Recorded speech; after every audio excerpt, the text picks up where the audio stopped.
Le vendeur et son temps, une histoire d'amour. Une histoire d'amour. Quelle belle poésie commerciale. Oui, plus qu'une histoire d'amour, même de fusion, de tout ce que tu veux. Et c'est un combat, comme toute histoire d'amour. Il y a du combat, il y a de la haine, il y a peut-être pas de la haine, un peu loin, mais il y a de la passion, il y a parfois des engueulades, il y a plein de choses. La clé de la vente et la clé de ce qui fait que la vente devient le métier le plus incroyable au monde, c'est la gestion de son temps. Alors je fais pas partie des gens qui pensent qu'on peut bien le gérer. Moi je fais partie des gens qui pensent qu'il faut faire les conneries en fait pour être capable de comprendre en fait ce qu'il faut faire. Pour avoir fait un bon paquet de conneries là-dessus. Il m'en reste encore, hein, c'est sûr. J'en fais encore régulièrement d'ailleurs. La clé en fait c'est de gérer son temps. Comment on fait pour apprendre à gérer son temps? Faut comprendre où est-ce qu'on le perd, comment on le perd et surtout ce que ça impacte aussi dans le fait de perdre son temps. Je vais te donner un exemple très simple.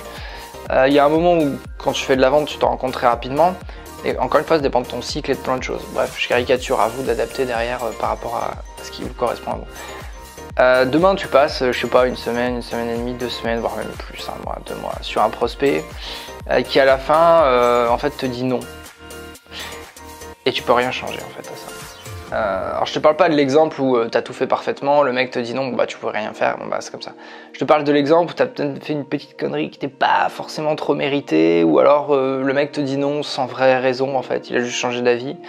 Et en fait, là tu commences à comprendre l'importance de ton temps. Parce que tu as mis un temps de dingue sur ce mec là, qui en fait ne va pas signer quoi. La première fois tu te dis bon c'est triste, ok ça m'arrivera plus. La deuxième tu te dis bon ça fait 2 fois. Troisième, quatrième, cinquième, je peux t'assurer que normalement si t'es un peu feignant, et là c'est une bonne chose, au bout de la troisième, quatrième fois, tu commences à voir les choses différemment. Tu commences à traiter les choses différemment. Je vais te donner un exemple très simple. La clé de je vais te donner un autre exemple. Il y a beaucoup de gens, parce qu'on est aussi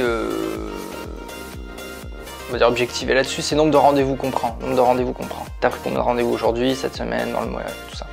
Et c'est important parce que les statistiques sont importantes, sont même capitales. Et les nombres sont capitaux.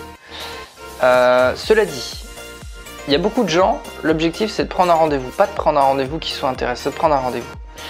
Moi si tu m'appelles aujourd'hui et que tu me dis voilà j'aimerais qu'on prenne un rendez-vous pour qu'on discute de ce que vous faites et autres, je te dirai jamais oui tout de suite. Impossible. Impossible. Pourquoi? Parce que j'ai perdu mon temps tellement de fois par le passé.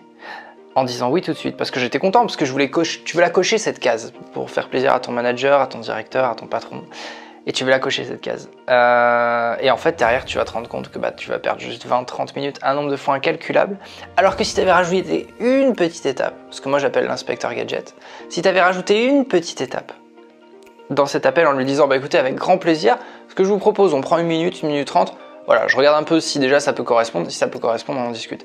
Et en 1 minute 30 avec les bonnes questions, pour évaluer un potentiel, parce que cette phase-là n'existe pratiquement nulle part avant un rendez-vous, évaluer un potentiel. Pour savoir si il mérite notre temps, et surtout s'il mérite notre temps maintenant ou pas, parce qu'il y a des gens qui vont vous dire oui, en 2 questions, vous savez qu'en fait, il fallait pas prendre de temps avec lui. Pas maintenant, plus tard.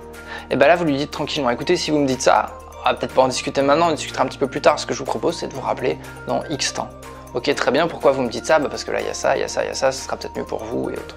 Voilà, à moins que le mec insiste, encore une fois, il y a plein de possibilités. Mais l'idée, c'est de gérer en fait ce qui compte au moment où ça compte, c'est-à-dire ce qui compte en fait maintenant. Donc c'est pour ça que oui, le vendeur et son temps, c'est plus qu'une histoire d'amour. Il faut même le protéger, alors il faut le protéger des autres, il faut le protéger avec ses prospects, ses clients, en se concentrant sur ceux qui ont un vrai intérêt maintenant. Et même, il faut le protéger avec son entreprise aussi, parce que les gens de votre entreprise vont vouloir vous piquer votre temps. Et c'est normal, c'est leur boulot. Votre boulot, c'est de le protéger. Donc protégez-le de manière maligne, c'est un boulot d'équilibriste. Être capable de dire un non à quelqu'un. Voilà, la base du fait de protéger son temps, c'est de dire non. Ou de se démerder pour pas être dans, on va dire, que les gens sachent, voilà, que en fait, par exemple, quand on fait de la prospection, je sais pas, vous êtes de 9 à 11, de 9 à 11, on vient pas vous parler. Voilà. Tout le monde doit le savoir. On vient pas vous parler. Voilà. Alors peut-être qu'on peut vous parler de 11 à midi ou je ne sais pas. Bref, il y a plein de techniques, ça dépend des boîtes, ça dépend des gens, des personnalités. Mais protéger son temps, ouais, c'est la première arme à développer quand on veut être un bon vendeur.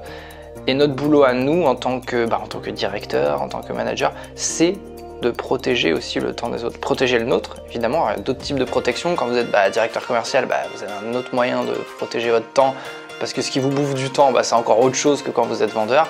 Bref, protège son temps, et en plus on doit protéger celui des autres. C'est important, c'est capital. Donc oui, une super histoire d'amour. Une très très belle histoire d'amour d'ailleurs.